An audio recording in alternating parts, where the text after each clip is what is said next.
Eu acho que essa é uma questão central, né? Essa discussão. Acho que já temos experiências no Brasil de algumas cidades que têm feito um movimento muito grande de reverter.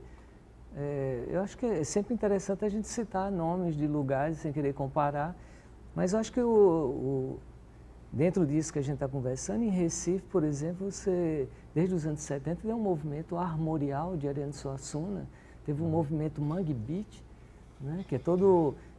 Eu morei um tempo em Recife e fui para lá em 80, né, morei uns quase 20 anos lá.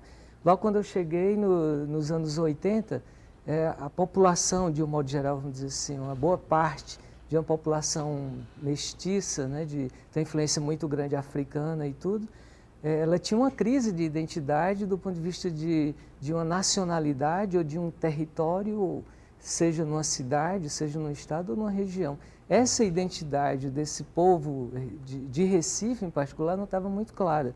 E eles buscavam essa referência identitária na Jamaica. Então usava todo um estereótipo jamaicano, etc.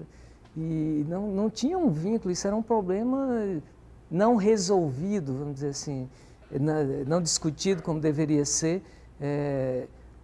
E mesmo o movimento armorial não conseguiu, até aquele momento, dar conta dessa questão identitária.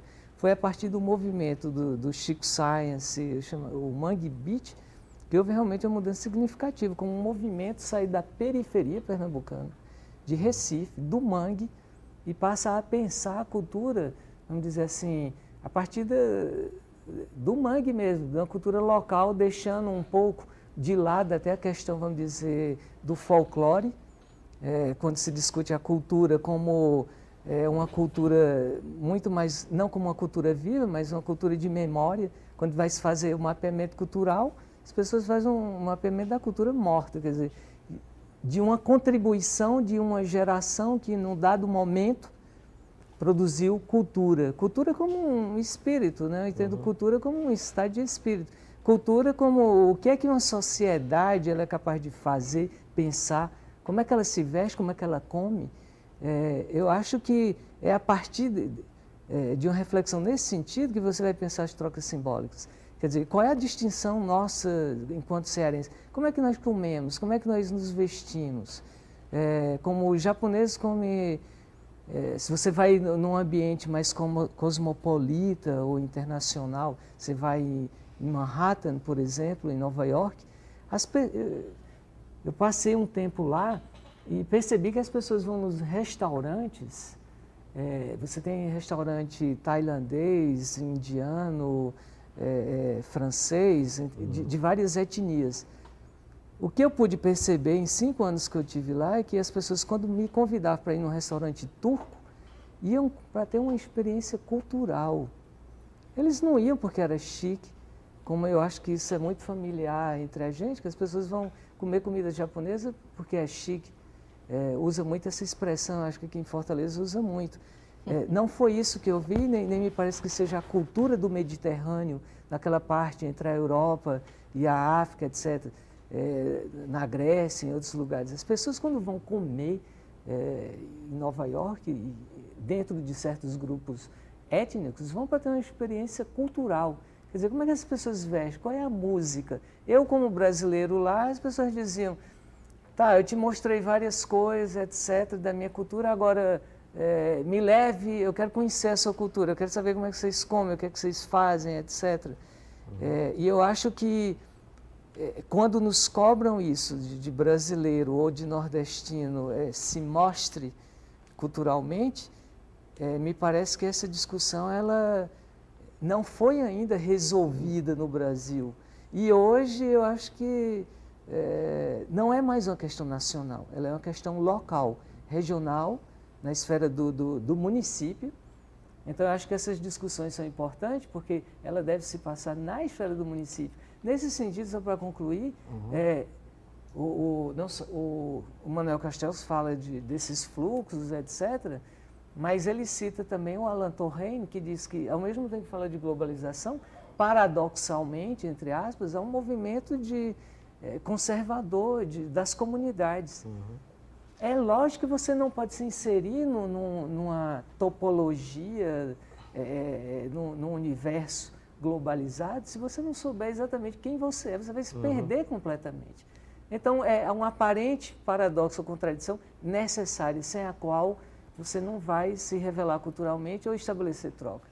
E talvez até nem precise chegar, acho que a experiência pernambucana de querer proibir por decreto, me lembra às vezes a música do axé no carnaval pernambucano. Agora tem uma questão aqui que foi colocada pelo João Paulo, que é da UES, ele pergunta até que ponto o turismo feito apenas de belas praias, hotéis, etc., prejudica a visão de quem vem de fora e não conhece nem vai interagir com a cultura da cidade ou as suas multiculturas.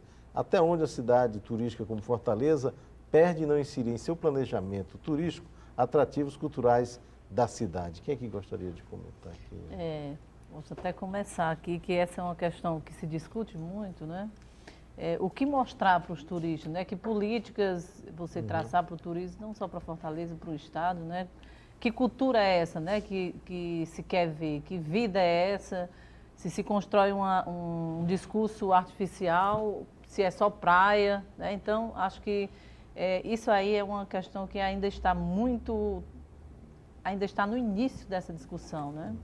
Por exemplo, eu não vejo aqui em Fortaleza uma discussão sobre a importância do maracatu, que é um fenômeno cultural, né, de Fortaleza, com toda a sua excepcionalidade e exuberância, né, que eu tive a oportunidade de ver esse ano o Carnaval dos Maracatus de Fortaleza, parei exatamente para ver e ter um olhar sobre isso, né, a grandiosidade de alguns grupos, né, que não todos por tudo, né, mas nós temos aqui em Fortaleza pelo menos uns 20 grupos de maracatu.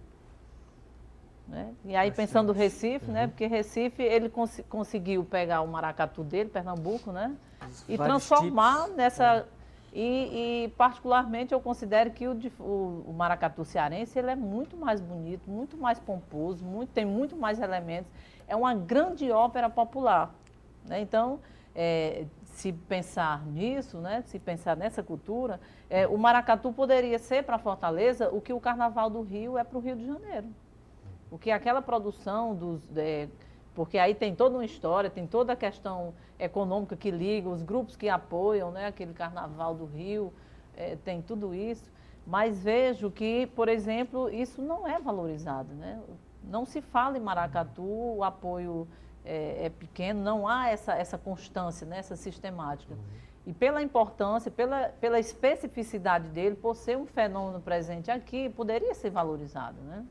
Os próprios grupos que fazem o São João, as quadrilhas de São João, que foi algo que se manteve vivo, com uma vitalidade fantástica, e agora parece descoberto pelo poder público.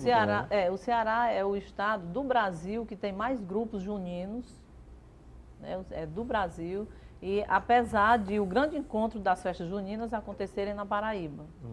Né, como se fosse o Ceará, me parece, né, se não me engano, em torno de 600 grupos, e a Paraíba tem 200 grupos. Assim como a segunda maior festa do Nordeste é em Mossoró, e lá tem menos de 200 grupos.